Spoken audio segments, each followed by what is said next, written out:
It was 1965, a time when Pelé was already the greatest football idol in the world, dazzling fans with his brilliance at Santos and enchanting supporters across the globe.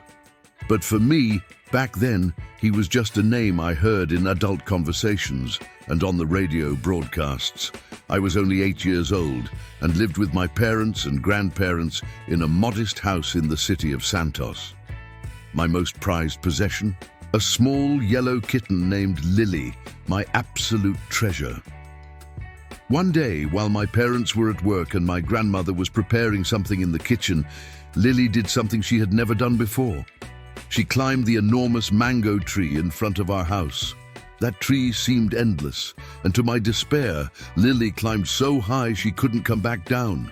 I screamed and cried, begging her to return. My grandmother, bless her heart, tried to calm me down but didn't know what to do, and that's when fate decided to intervene.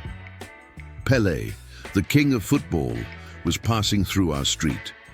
He wore a simple uniform, a Santos jersey, and had a bag slung over his shoulder, likely on his way to training. Seeing my distress and my grandmother's concern, he stopped and asked in a calm, unforgettable voice, "What's going on here?" My grandmother explained the situation, and without hesitation, Pelé dropped his bag on the ground, looked at the tree, and said, "Let's take care of this right now." With agility, he began climbing. I remember holding my breath as he went higher and higher. The street started filling with onlookers, children and adults alike, who couldn't believe what they were seeing. Pelé, the greatest football player of all time, climbing a tree to rescue a kitten. But as if in a comedy scene, just as Pelé reached near the top, Lily, that mischievous little thing, decided to climb down on her own. While everyone applauded the cat's sudden bravery, Pelé was left up there, looking both amused and surprised.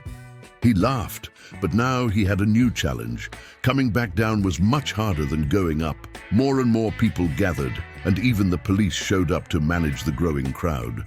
Some men climbed partway to help, but no one dared to go as high as Pelé had. Slowly and carefully, he began descending. Each movement was met with a chorus of "Be careful" from the crowd.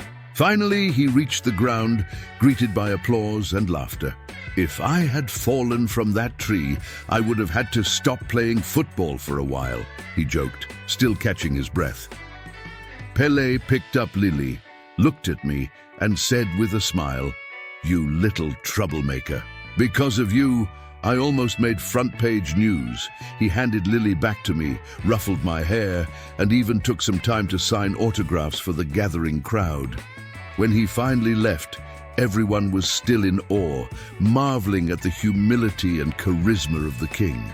My grandmother used to say that Pelé probably arrived late to training that day, but to me, he showed something that even the most beautiful goals couldn't convey. He was an incredible human being, with a heart as big as his talent. A short time later, we moved to a bigger house, and I never saw Pelé again. But the image of him climbing that tree to rescue my kitten remains etched in my memory forever. Sometimes, I wonder if it was real or just a dream. But it doesn't matter, because to me on that day, Pelé wasn't just the king of football. He was the hero of my childhood.